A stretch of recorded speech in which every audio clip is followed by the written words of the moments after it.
Consider this the fast-forward version of Brad Carroll's Game Day, as we're going to hit on some of the best and worst moments of the college football season, the Heisman Trophy race, and of course, Army-Navy, in a compact version of the show.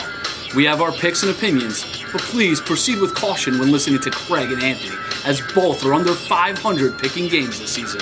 Meanwhile, I'm 18 games over 500 with no slowdown in sight. You might think this is where I'm going to find some way to take a shot at Brad, but you know what? I'm not. He's been better than me pretty much all season, so got nothing to say on that front. In the end, I tip my proverbial cap to you, Mr. Brad. Also a birthday boy this week. Well, we won't talk about that. But there are two things we know for sure heading into bowl season. One, Oregon and Auburn will play for a national championship, and we'll pick that game along with all the other big bowl matchups in the weeks ahead. And two, Auburn quarterback Cam Newton will win the Heisman Trophy Saturday night. Obviously, Newton is my pick to win college football's biggest award, as he had one of the great seasons in recent memory. But I'll ask you, Anthony, is there any way he doesn't win the Heisman? Absolutely not. The only semblance of doubt that was out there a few weeks ago was over the controversy about him being eligible. And guess what? He's eligible according to the NCAA. They got that ruling recently, so I don't think there's any way that the voters can keep it away from him. He has had one of the great seasons probably in all of college football history. That's how good he's been. Yeah, Newton, by the way, is an astronomical favorite to win the Heisman at 1-6 odds. So, if anyone but Newton wins, it would be a huge shock. Absolutely. I don't see it going any other way. Oh, wow. That was quick and loud. Craig Carroll has an opinion to share with us. Thank you very much. An opinion we shouldn't listen to, but an opinion we will listen to. Of course. All right, this is Craig Carroll's statement. December 27, 2009, Urban Meyer steps down as Florida coach, only to come back a day later after the Gators were ready to move on. Fast forward almost a year, and he's resigning again. I could care less. He was a hugely overrated coach who proved this year he couldn't do it without Tim Tebow. I guess so, but don't forget, he did win his first national title when Tebow wasn't a starter, so I don't know if that's a fair criticism or not. I'm going with Craig on this one, but I got a strong opinion on that. As for this college football season, it's been up and down for the most part, and my biggest surprise team, Auburn, Oregon, and TCU aside, would be Virginia Tech. As much as I hate the Hokies, you have to give them credit for reeling off 11 straight wins, claiming the ACC title after starting the season 0-2, including a loss to James Madison. Yeah, that was about as bad as you can start the season, blowing a game, big-time game to Boise State, then losing a game to a team from the FCS division. Actually, what the Hokies did, no team has ever done, starting 0-2 and then reeling off 11 straight wins. First time it's ever happened. Absolutely impressive. All right, my biggest disappointment would be Iowa and Miami, both highly touted entering the year and both underperformed this year. For my picks this week, Cam Newton will win the Heisman Trophy and Navy wins minus the 7.5-point spread. Why don't you talk about Urban Meyer a little bit?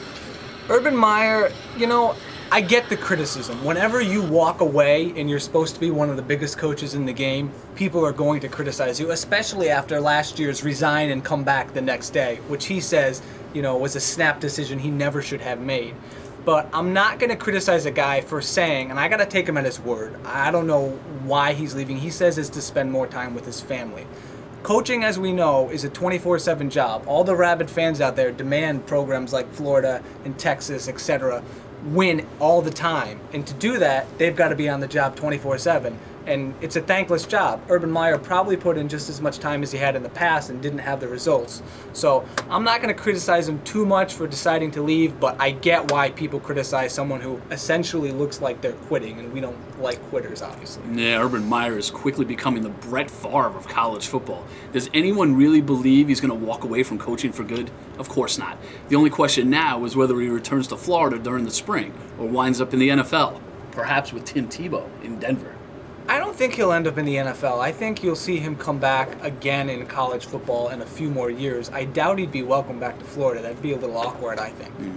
Now, my biggest surprises this season are Cam Newton and Nevada.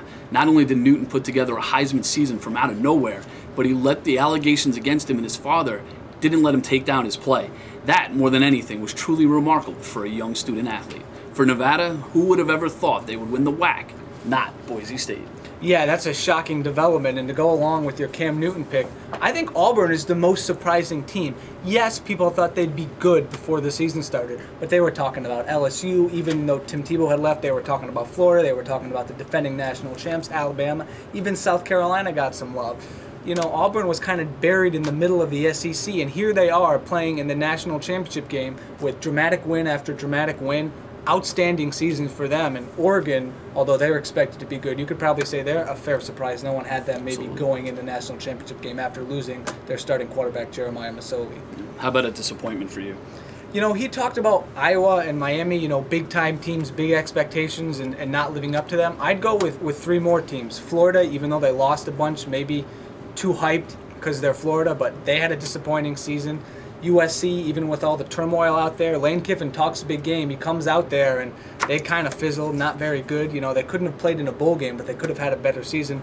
But the biggest disappointment has to be Texas. You can't be Texas and not go to a bowl game. I know they lost Colt McCoy and all those guys off the national championship team from last year, the team that played in the BCS national championship game.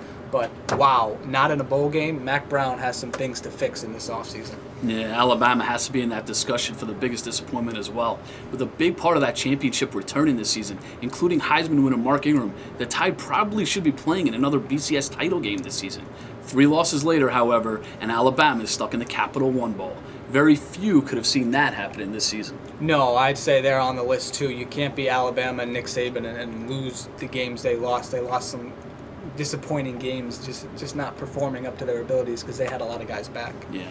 All right, one of the greatest college football rivalries has the stage to itself Saturday afternoon as Army and Navy continue their historic series in Philadelphia. Navy is 8-3 on the season, including a big win over Notre Dame, and has playmaking quarterback Ricky Dobbs running the offense. Army is 6-5 and will play in a bowl game this season. So, who wins this great rivalry game? I'm glad you called it a great rivalry. This rivalry the past few years gets lost in championship weekend, so now it's moved to kind of its own weekend where it gets its own showcase. And there's a lot of reasons it should have its own showcase. The history between these two schools, what these young men on the field will go on to do serving our country after the game. It's a great game to watch, and this year, actually on the field, it should be a competitive game.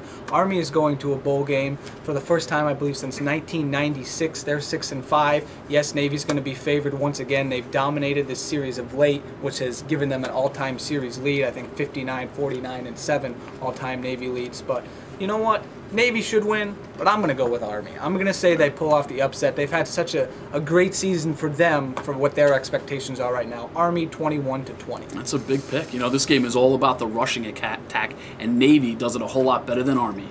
So, Navy, with an offense that I personally love to watch, rolls to victory in college football's regular season finale.